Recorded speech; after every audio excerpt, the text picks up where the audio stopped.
Hello everyone, welcome to Durar for Africa. In today's video, we dive deep into President Isaias Afwerki's speech at the Russia-Africa Summit. On Friday, July 28, 2023, Eritrean President Isaias Afwerki met with Russian leader Vladimir Putin on the sidelines of the just-ended second edition of the Russia-Africa Summit that took place in St.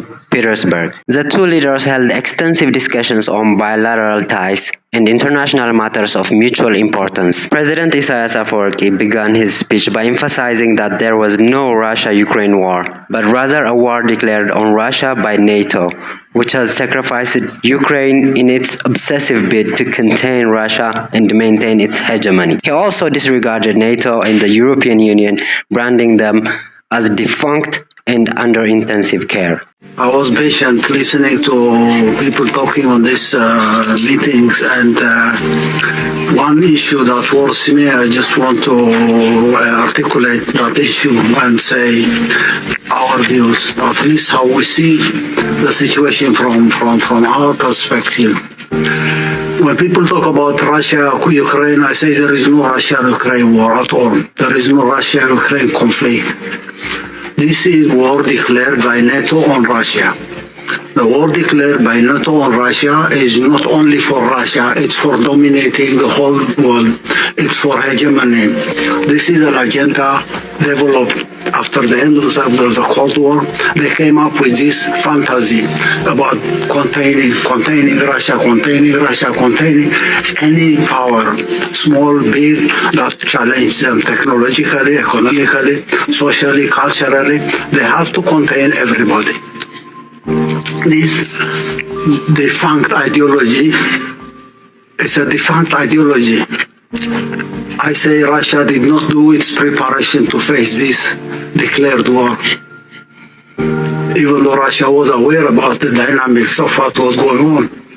NATO is defunct. NATO does not exist. NATO is under intensive care. EU does not exist. EU is under intensive care. Now, 30 years ago, when they decided to contain Russia, they felt that was a major threat for them. China was not considered a threat at that time. Now they know. They missed the point. They couldn't contain Russia. They will never contain Russia. Ukraine is a sacrifice. Ukraine is a price they have to pay. They will not pay it on their own. They will provide billions and billions, even trillions, to continue this war. And now we need to have the narrative straight. This is not war between Russia and Ukraine. This is declared war against Russia because Russia was the major threat at the time. Now they can't dominate the whole world. They have to defeat Russia so that they hegemonize everything. No one should be their equal technologically, militarily they have to be superior, economically they have to control everything, grab every resource here and there, technology under their control. That dream is no more. Now the fighting going in Ukraine, it's their battleground. That battleground is a sacrifice for them. And we need to put this straight on the record. When a big meeting like this, Russia, Africa is held, people will have to come to a consensus. This is not war between Russia and Ukraine, to me. And anyone who has a different explanation will have to tell me. This is war declared on Russia, but declared war for hegemony. The last 30 years we have seen the details of the mechanics of this declared war. This last event is the final phase to me. It will end sometime. NATO will not get out of intensive care. EU will not get out of intensive care. These are systems that are crumbling. It's only a matter of time. And the whole world will have to be prepared not to defend Russia, but stand with Russia so that this hegemonistic idea will not prevail at any point in time in history. How do we design a plan? How do we fail this one without any further cost? They are printing money They are not manufacturing anything at all. It's printing money. And this has been one of their weapons.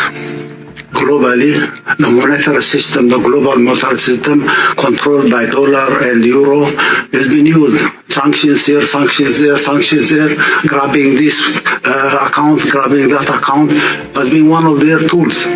This is not going to continue indefinitely. And we need a new financial architecture globally, not controlled by euro, not controlled by the dollar, not controlled by other currencies.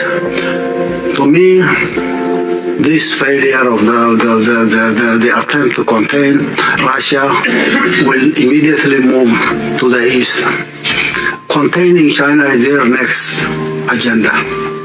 They may be playing a very deceptive tactic on trying to tell everyone, oh no, we have to work with China, we have to do this and that. Their miscalculation about China has proved to be wrong. They felt probably they have the technology, they have everything, the Chinese can only copy, they will never equal them. So they will contain Russia but make friendship with China and continue taking advantage of that so that containing Russia will be easier for them to do. Now China is out of control. Containing China from Taiwan, from India, from Japan, from South Korea, from Australia. How do they do it? How will they do it? That challenge is coming next. But first they need to deal with Russia. How are they going to deal with Russia and then next move to China? How can they deal with everybody? How do they contain us? Imagine this tiny Eritrea is being contained by them. We're being punished with their sanctions every time. We have to be punished because we're not bowing. We are not bound to their conditionalities. We are a very small threat. We are not even a threat to them. But they have to contain us. Sanctions, sanctions, sanctions, sanctions, conflict here, conflict there. Now, I think we need to strategize. And I say Russia will have to lead this strategy. Russia will have to design a plan on facing this declared war. Not only on Russia, but it's a global war. And everybody should come and join Russia on this strategy. The sooner the better. The easier way we can control this hegemonistic strategy and frustrate that strategy, we give peace. Development will come. Nobody is going to bother us. Nobody is going to bully everybody. Sanction, bully, defamation, demonize, psychological warfare, sanctions. We need a strategy, an alternative strategy for this hegemonistic declaration of war. And every event, bilateral, multilateral, will have to adopt this strategy. And that's why I said during my intervention, Russia should design a strategy. It's not because Russia will have to do everything. We can make our contributions. It's a matter of ideas. How do we face this hegemonistic strategy so that we can implement bilateral programs? Technology, industrialization, agriculture, energy, water management, services, tourism, life. How do we do that? Now, and we have to take this into a historical context. This is a continuation of the classical slavery. After slavery came colonialism. Slavery was exterminating populations, exterminating 9 million in the Congo, exterminating the Red Indians in North America, in Canada, exterminating indigenous population and grabbing their land, controlling. And when they control land, they have to take slaves from Africa for their cotton plantation in the United States. That was slavery, continues to be slavery as is. And then industrialization came. When industrialization comes up, it's a matter of grabbing other resources, and a continuation of slavery under a different form. Colonialism came. They had to colonize land so that they grab land, they control labor, they enslave everybody. Neocolonialism was there. The Cold War,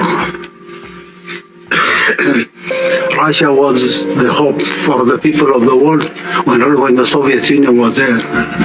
Unfortunately, leaders in the Soviet Union made their mistake to see the collapse of the Soviet Union, which was a historic tragedy, as you at one point mentioned. That was a historic strategy. In the course of the history of humanity, that was a catastrophe. And that was one of the reasons that encouraged people like Fukuyama, Huntington, to design their strategy of hegemony. Because the Soviet Union collapsed, the Soviet Union disintegrated them, they felt they can control the world for the coming 50 years, 100 years, without anyone challenging them. And that was when this hegemonistic fantasia was developed. Hegemonize. We have seen what they have done the last 30 years. It's a continuation of the same ideology of slavery, colonialism, neocolonialism, then hegemony. The world will have to get out of this state of affair. We are at a crossroads. We believe we are in a transition to a new world order. How do we design a new world order? How can we possibly strategize? How do we mobilize resources? How do we make people aware everywhere that this threat is there for them? And then to get out of this so that they can enjoy their liberty, their freedom, their development without this hegemonistic idea. So I think this issue will have to be exhaustively addressed, and we need to come up with concrete plans. We will be making our modest contribution, but we have the idea that this, say, the Russia-Africa partnership is one part of the bigger global partnership that will have to be developed. And Russia will have to take the lead because Russia has been targeted and is still targeted. They might dream of using the war in Ukraine now to weaken Russia and probably dream about the same event happening. The collapse of Russia will be a big advantage for them. It's a dream. They're now spending trillions and trillions by printing money to run the show in Ukraine. This will have to end at one point in time, and we need to look beyond that. Our bilateral partnership is based on our understanding on this historic mission of Russia. Russia has a historic mission to play on behalf of everybody in the world. I can say who is the leader of this show? Mr. Vladimir Putin is the leader of the show because of time, because of the challenge that we have. And Russia should take that. I'm not flattering anyone. I'm not doing any favor to you. I say this is a global challenge, and we have to this global challenge by identifying the role of each and every one of us in the whole story. Economic programs, energy, water, infrastructure, name it. That's the easiest thing one can ever imagine. We'll have a strategy, we'll define the goals and objectives. Once we have a strategy put in place, we'll have detailed plans on each and every sector, each and every industry. We'll mobilize resources for implementing those programs. And we will see that implementing those programs will change the life of everybody in Africa, Asia, Latin America, even Europe and the United States. So our detailed plans for sectoral programs is ready. On each and every sector, we have our own strategic plan. Since 2012, we have designed details of each and every infrastructure program: roads, ports, airports, railway, ropeways, energy programs, water preservation and water management programs, irrigation, introducing technologies. Our human resource development strategy has been there. We discussed it yesterday with one of your ministers. We have at least agreed on the details on how we will go over this, because developing our human resource is a priority for us. There could be other resources, oil, gas, minerals, whatever. But our human resource is our human capital. We need to invest on that, and we can rely on the Russian Federation for developing our capacity to implement developmental programs by guaranteeing the qualified human resource that we need to develop. The details are there. Do we have the money? We'll try to mobilize every single penny. If we can't mobilize this resource, then we'll have come and say to our partners in the Russian Federation, these are our plans. If you have an idea or an opinion, alternatives, we'd like to listen.